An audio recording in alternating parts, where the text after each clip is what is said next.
Good morning, Red Fins. I've forgotten I haven't done my spiel, have I? Well, welcome to back to the channel. Well, today I'm out with the guys from the Horde and we're off to Biggin Hill. We're going to go up and see Sally and the girls at the Spitfire Cafe, and then we're going to see what happens from there. But yeah, nice to have a little ride out with the guys. I didn't record the boring bit on the dual carriageway, what is just bedlam as always. So yeah, we must have had these nice greeny bits, sort of from Westerham up into Biggin. So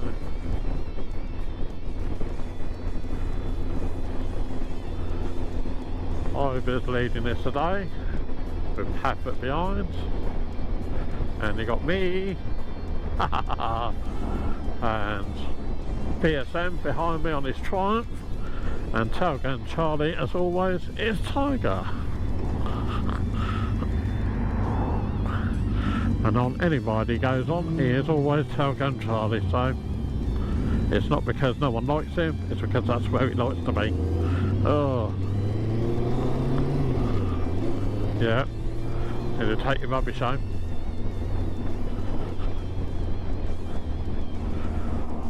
But saying that, why would you not? You know, why would you want to throw your fucking rubbish when it's this beautiful? You know, oh, I don't know.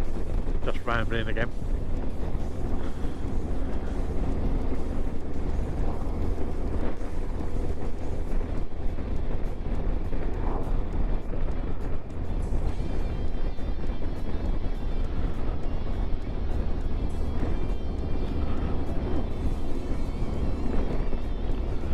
Well, I'll have a look at that.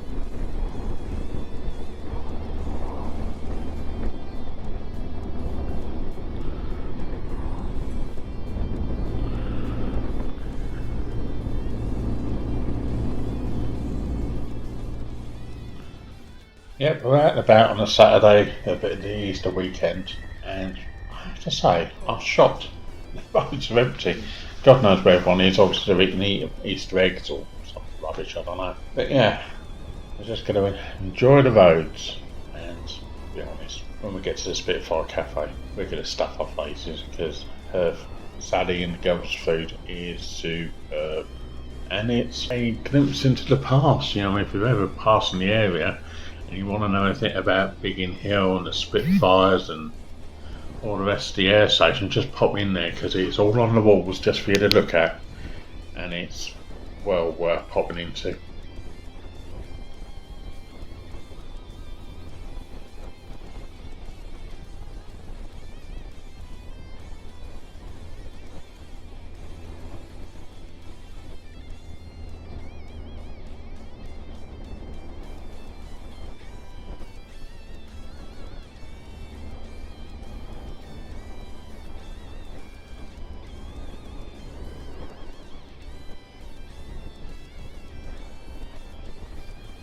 Well, our stomachs are absolutely full up, and I think it's time for us to go walk it off around the museum. The station here at Biggin Hill was left by the RAF many moons ago, and is run by the council.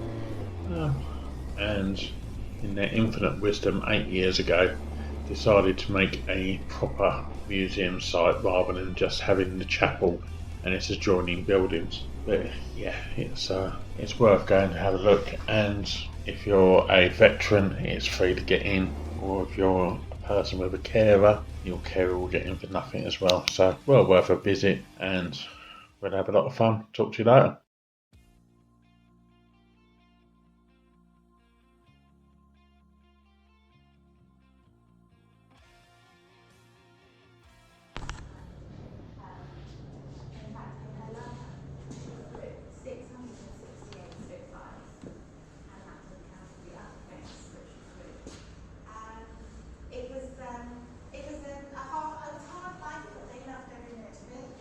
And they often met prejudice, and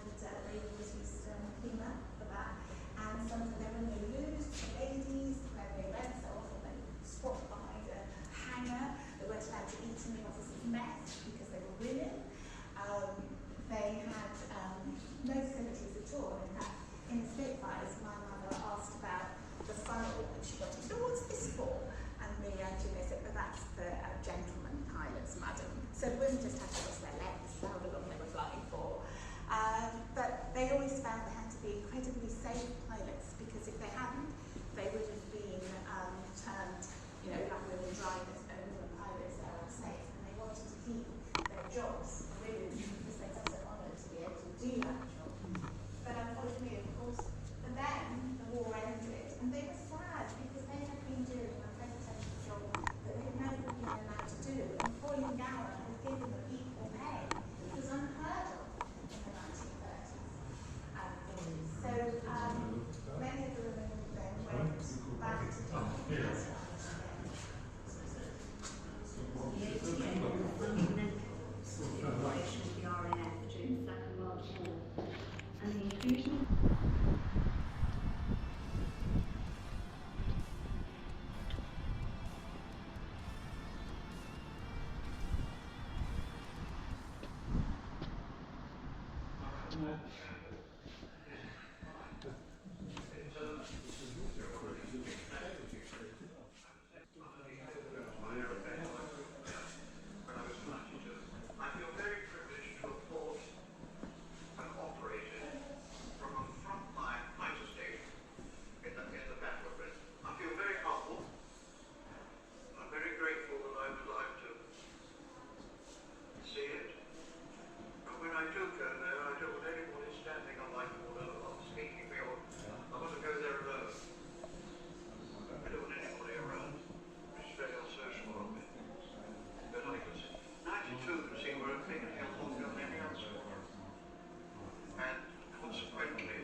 As World War II began, the civilian population of Britain found themselves open to attack from the air like never before.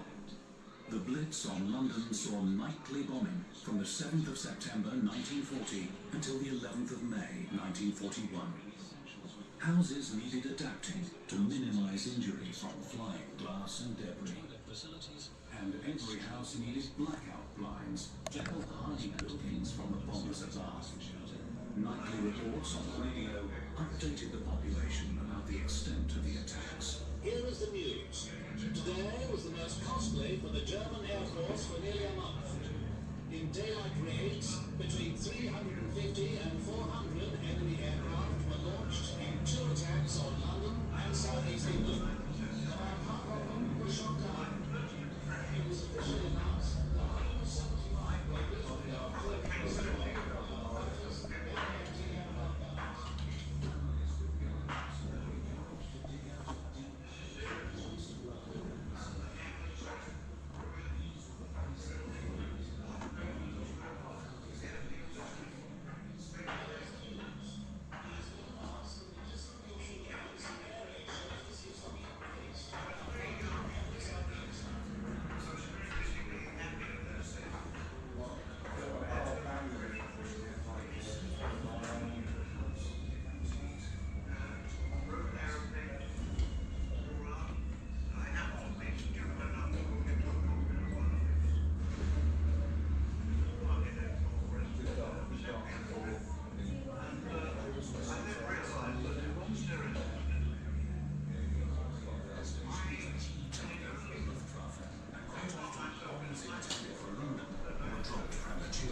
Well, that's it for today.